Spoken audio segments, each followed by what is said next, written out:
San Diego has long been considered a leader in providing public transit options. However, we've heard from a lot of our residents that transit only works for a few people. For most people, the only viable option is to drive in rush hour traffic.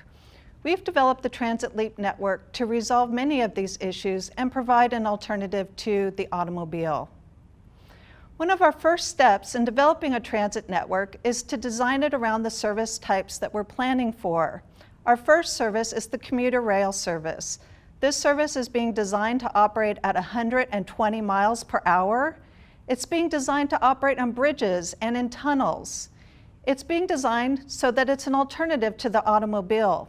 We'll build off the successes of the coaster in the North County area to provide people with a faster alternative to the car.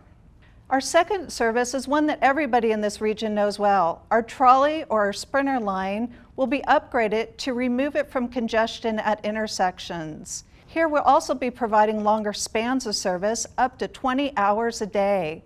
We'll increase the frequencies to 10 minutes every trip and get rid of unproductive stations where they just don't make sense.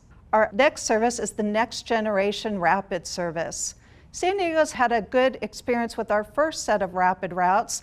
You've seen those along I-15 in South County and along El Cajon Boulevard. We'll be upgrading these services to make them faster, more frequent, and we'll even look at putting them in their own bus lanes to operate so that they're not in congestion with traffic. Finally, the next two services are our local bus and flexible fleet routes. The local buses are the workhorses of our system. They provide shorter trips and are much more ingrained in the community. We'll work with our transit operators to optimize these services and to make sure they go where people want them to go. In areas that they don't, we'll look at developing flexible fleet routes. Flexible fleet routes are more on-demand and provide door-to-door services. Before I show you the Transit Leap network, it's important to note that we developed this network based on data.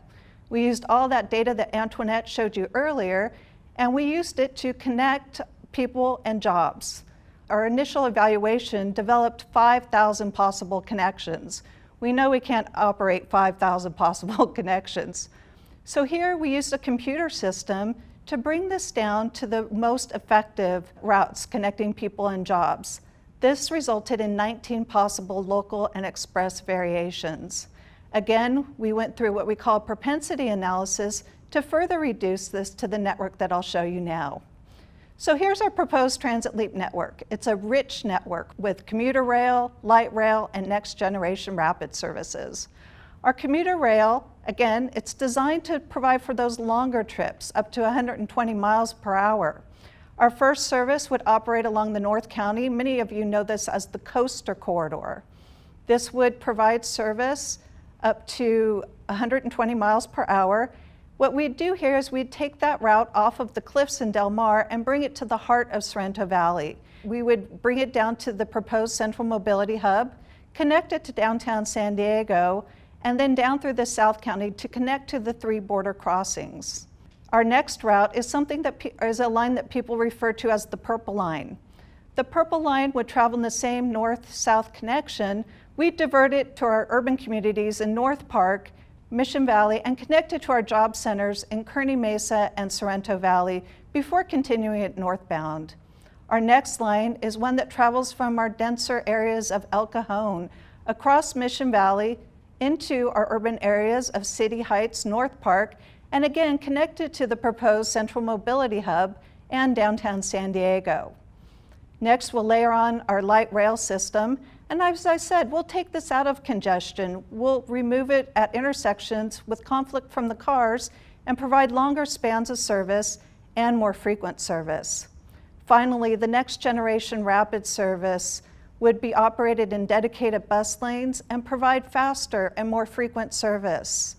There's a few more special services we've also identified on our map. We have an automated people mover connecting from the proposed Central Mobility Hub to the airport. We've included California's high-speed rail line connecting Los Angeles and Orange County into San Diego along the I-15 corridor. And finally, we have a possible east-west connection traveling along Palomar Airport Road to connect the high-speed rail to the western part of our region. And here you'll see the San Ysidro Intermodal Transit Center as it exists today. What you'll see is that it lacks space and it lacks amenities. Envision what it could look like if we had a rich blend of local buses and flexible fleets, light rail and commuter rail. Again, you'll see the existing light rail center, the Intermodal Transit Center today. Envision again what it could look like if we provided a rich network of commuter rail and light rail and high-intensity land uses. Finally, we had to evaluate how the Transit Leap network would perform against the transportation system of today.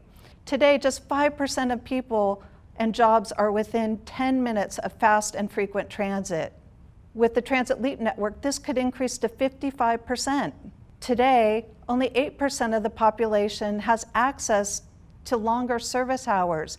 Again, we heard from our residents that they need service up to 20 hours a day.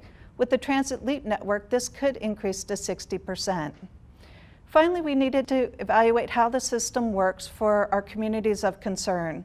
Low-income residents, today, only 7% of our low-income residents have access to fast and frequent transit service. With our Transit Leap network, this number could increase to 59%.